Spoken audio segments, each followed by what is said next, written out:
So, why exactly, in your opinion, did King Charles and Camilla schedule garden parties at the same day and time as the Invictus Games service at St. Paul's Cathedral?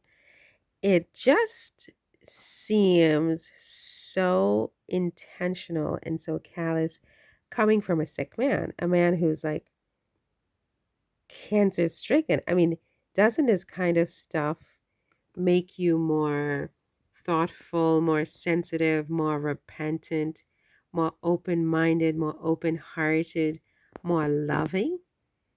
Do you continue to be whatever it is? I don't know. I don't have the words, but this man is Harry's father, right? So, whatever the difference is that they have as father and son, with his cancer diagnoses and his son coming all the way from the US to see him, immediately dropping everything to see him. He stayed 45 minutes because apparently there was a helicopter waiting to take King Charles to Sandringham.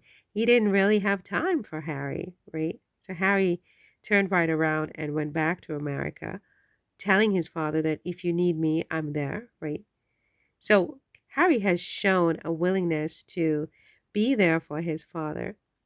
So why on earth would King Charles agree to any scheduling by his courtiers, his wife, or anybody else that would conflict with the Invictus Games service, knowing that his son would be flying from the US to this service, knowing that his son was the founder of these games, knowing the importance of these games to veterans, including British veterans, knowing that there has been a rift in the family of which he is the head, not only of this royal family, but of the whole country, even of the Church of England.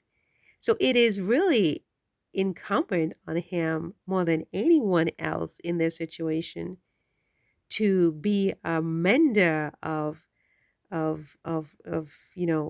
bridges, to mend bridges and mend fences and bring people together and open up his arms like a father, like a loving father, like the Almighty God. Frankly, he's the head of the Church of England. He's above the Archbishop of Canterbury, and I say that without choking, right? um he's all of those things, and yet he would do something so petty, participate in something so petty as to schedule a garden party at the time that his son will be present for such a worthy cause, honoring veterans who have been injured in battle, English veterans and those from all over the world who fought for their countries as patriots.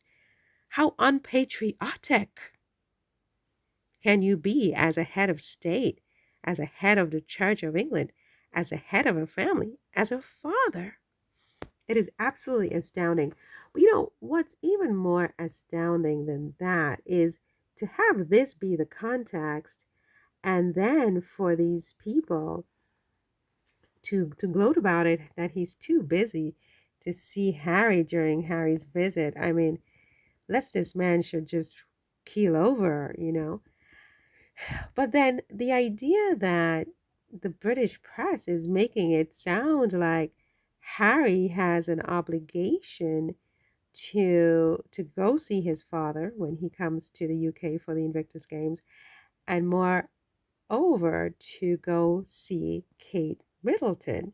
They are really piling on with this, making it sound like Harry would be a bad person for coming to the UK and not going to visit Kate Middleton, while at the same time they fail to mention the callousness, the completely unsportsmanlike move on the part of Harry's father and Buckingham Palace and Kensington Palace, because apparently William will be MIA as well, to attend the Invictus Games service that honors service members, and that was founded, organized, promoted, and frankly nurtured by Harry, the son and brother. I mean, the nerve of the British press, but the press will do and say what they want. I mean, these are just random people. I mean, it's really, holy crap, it's really him. It's this man who is the problem. This man is the problem. This the buck stops with this man. He's the head of this the firm. He's the king. He is the king. I keep giving him a pass. I keep giving him a pass. I keep not wanting to go for the jugular. But it's him.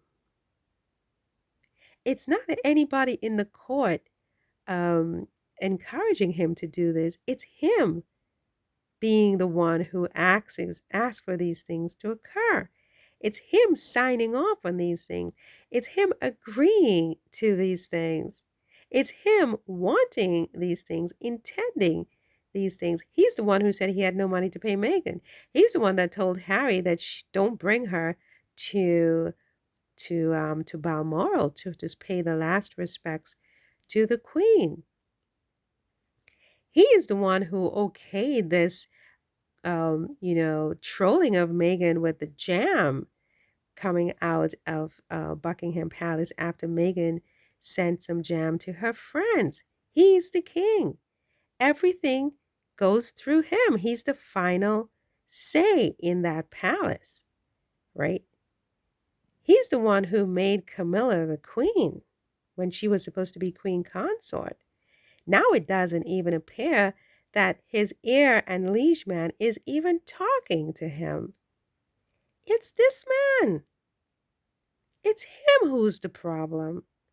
He's the one who took away Frogmore Cottage from Harry. Because even if people wanted to take it away, he could have stood up and said, no, he's the king. The buck stops with him. He's the one that didn't want Harry and Meghan and Archie and Lily to have security. The buck stops with this man. It's really him.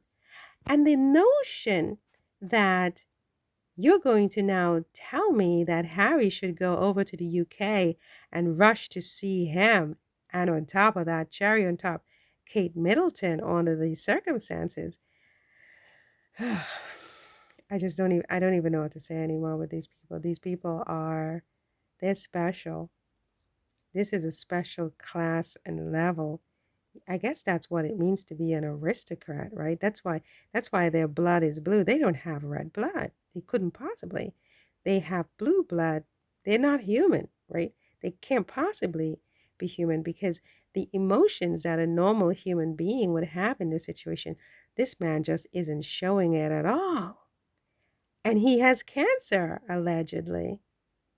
So if that doesn't humble him, I guess nothing will. And I heard he was like working on his funeral, but that was, I think William's camp allegedly put out some, news bits to Daily Beast or whatever, and he immediately jumped up and took charge. Yeah, it's this man. He's the problem.